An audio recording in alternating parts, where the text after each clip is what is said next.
Les entrepreneurs israéliens ont désormais leur chambre de commerce en Côte d'Ivoire. Le lancement des activités de cette chambre s'est tenu récemment à Abidjan.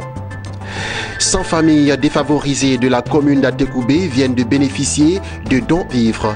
Une action du Lions Club Abidjan Océan qui vise à apporter du réconfort à ces familles démunies.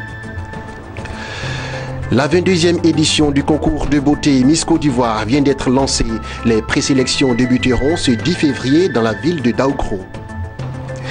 Et puis à Djokoué, comme dans la part des villes de Côte d'Ivoire, la pièce de 250 francs CFA est refusée par les populations. On en parle dans ce journal. Bonsoir à tous et à toutes. Vous suivez le journal de Business des 4 Africa. À l'instar des communautés économiques belges, françaises, libanaises, nigérianes, les entrepreneurs ont désormais leur chambre de commerce. Fruit de la vision des hommes d'affaires d'État hébreu, et surtout de l'ambassadeur d'El Kouba, le docteur Eli Toura, cette chambre de commerce envisionne de renforcer la coopération économique entre les États des habités. Cette chambre s'est tenue récemment à Abidjan. CCCIS, voilà un nouveau sigle dont il faudra désormais s'habituer dans le paysage ivoirien des affaires. Il s'agit de la Chambre de commerce Côte d'Ivoire-Israël qui a officiellement lancé ses activités ce dimanche. Cette association d'hommes d'affaires est le fruit de la volonté des entrepreneurs hébreux en activité dans le pays, mais aussi et surtout de la vision d'un homme, son Excellence, Dr Eli Toura, ambassadeur d'Israël en Côte d'Ivoire. La mise en place de la Chambre de commerce en Côte d'Ivoire-Israël va améliorer la coopération économique et commerciale entre la Côte d'Ivoire et l'État d'Israël. Elle va renforcer davantage les échanges qui existent entre nos deux pays depuis les années de l'indépendance. En termes d'objectifs spécifiques, la Chambre de commerce va présenter les performances de l'économie de deux pays, faire le point sur les relations économiques et commerciales entre l'Ivoire et l'État d'Israël, présenter les nouvelles perspectives sur le commerce entre les deux pays et aider les entreprises à améliorer le commerce. Joseph Denji est le premier président de la Chambre de commerce Côte d'Ivoire-Israël. Lui aussi nourrit de grandes ambitions pour l'association. La Chambre de commerce Côte d'Ivoire-Israël qui vient de naître se veut être la plateforme qui servira au renforcement de la coopération économique et commerciale qui, à notre sens, est très prometteuse. Mesdames et messieurs, les présidents et directeurs généraux, désormais un outil, l'outil de la coopération économique et commerciale est à votre disposition et nous vous invitons non seulement à adhérer, mais aussi à vous en procurer pour explorer, pour exploiter au maximum cette nouvelle destination que la Côte d'Ivoire n'a pas encore suffisamment exploitée. Pour les Israéliennes en charge du commerce, la Chambre de commerce Côte d'Ivoire-Israël est la bienvenue. Elle viendra booster les relations économiques et commerciales entre les deux pays. Les relations économiques et commerciales entre la République de Côte d'Ivoire et l'État d'Israël, on peut le dire, doivent être nettement améliorées. En effet, au niveau du flux commercial entre les deux nations, il est passé de 7 milliards en 2004 à plus de 12 milliards en 2014 et ce chiffre passerait aujourd'hui à 30 milliards CFA.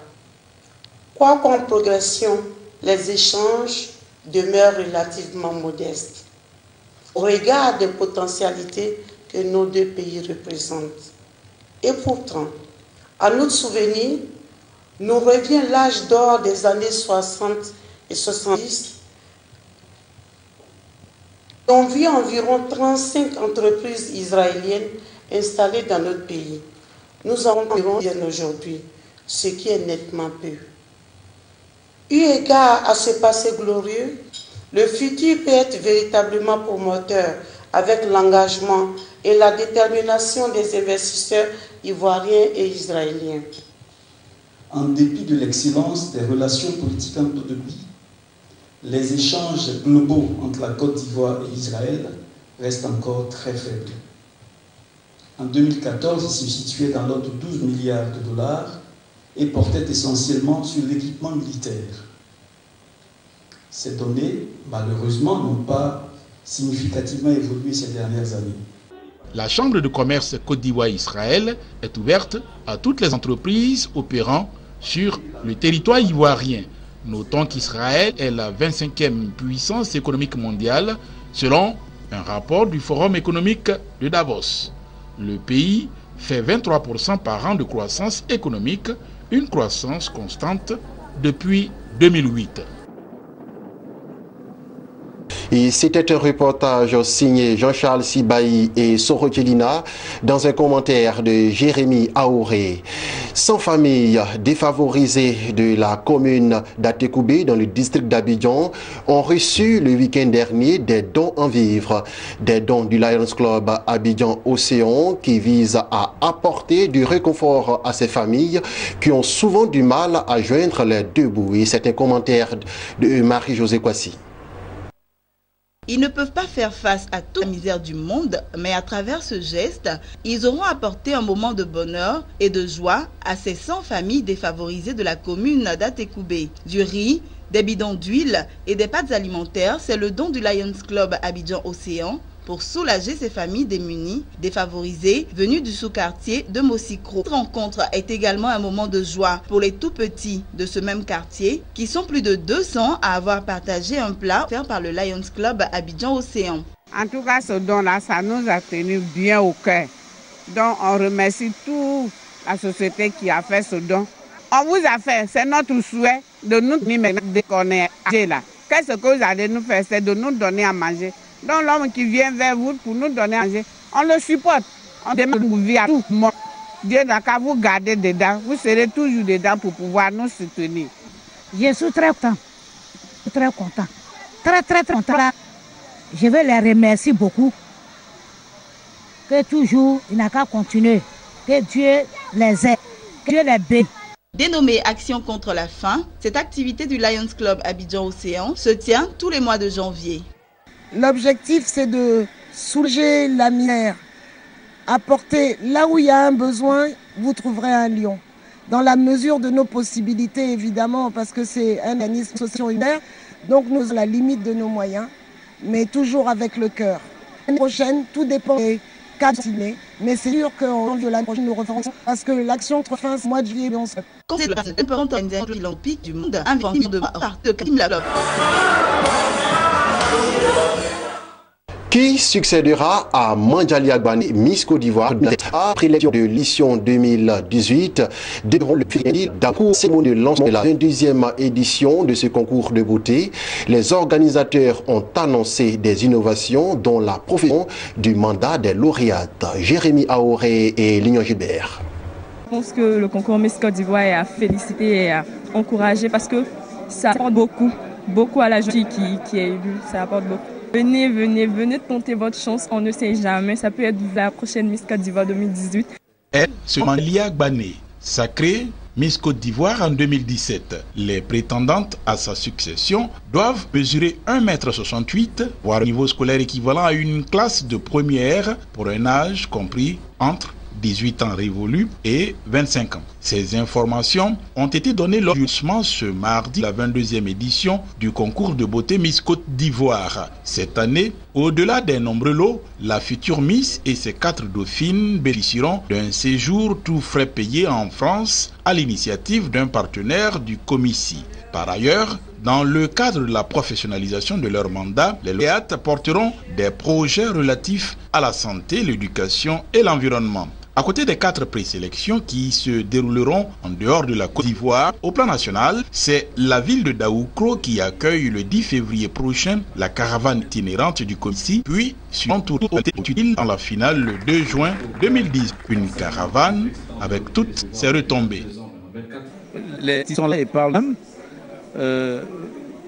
24 ans d'existence, 22e édition, la continuité, je pense que ça marque le sérieux. Ça marque notre façon de travailler, notre professionnalisme. Et si sur le plan économique, nous sommes encore sur cette place, c'est que Je pense que c'est dû en grande majorité aux sponsors qui nous accompagnent. Parce qu'il est évident que quand on se déplace à l'intérieur du pays, il manque 200 personnes qui se déplacent avec nous. Donc la caravane de Miss Côte d'Ivoire fait vivre au niveau économique les hôtels, les maquis, les restaurants quand on se déplace. Tout comme le ministère de la Culture et de la Francophonie, celui du Tourisme entend apporter sa contribution au succès.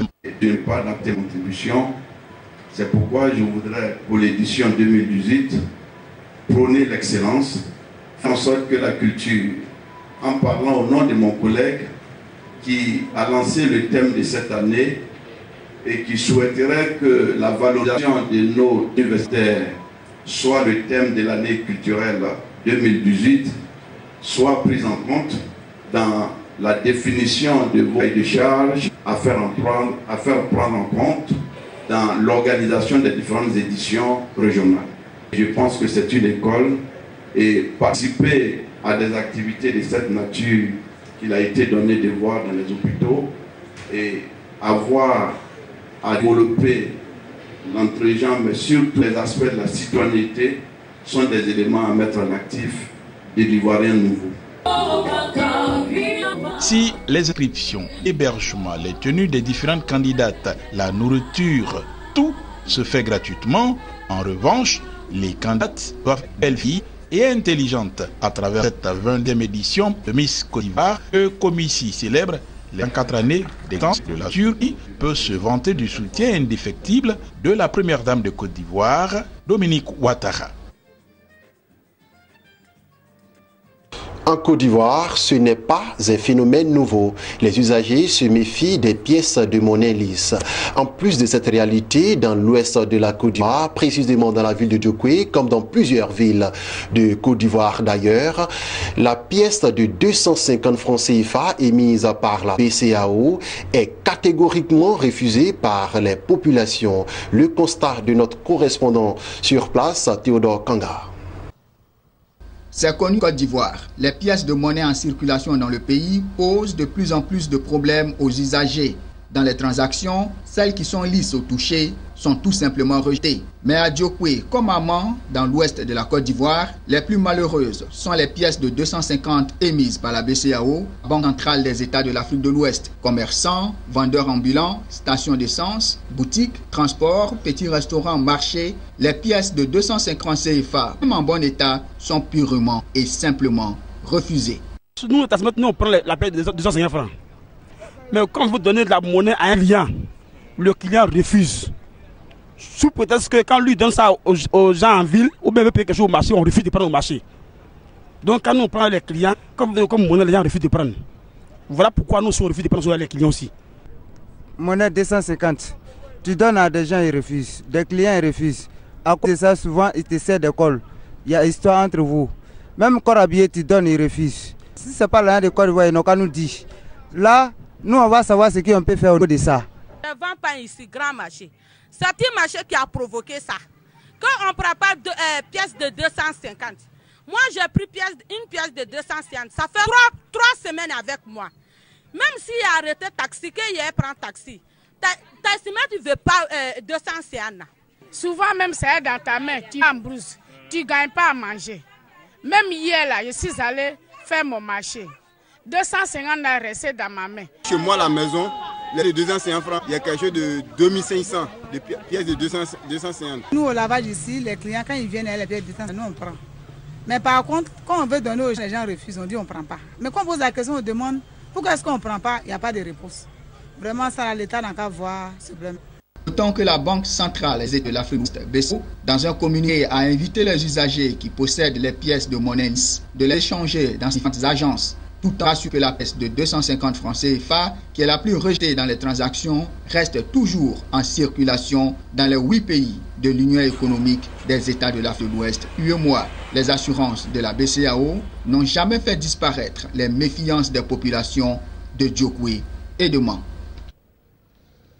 Pour terminer ce journal, rendons-nous maintenant en Ouganda où la Banque africaine de développement a accordé un prêt de 94,5 millions de dollars en faveur du financement d'un important projet routier dans le pays. Long de 118 km, cette route reliera les localités qui sont de l'est du pays et coûte au total 105,76 millions de dollars, dont 11,24 millions de dollars sont financés sur propre. Cette nouvelle infrastructure permettra ainsi de créer des opportunités en matière commerciale pour la petite Orient l'Ouganda en reliant au Kenya voisin. Voilà, c'est la fin de ce temps d'information. Excellente suite de programmes sur votre chaîne de télévision Business 24 Africa. Retrouvez Marie-Josée Kwasi jeudi 21h pour un nouveau journal.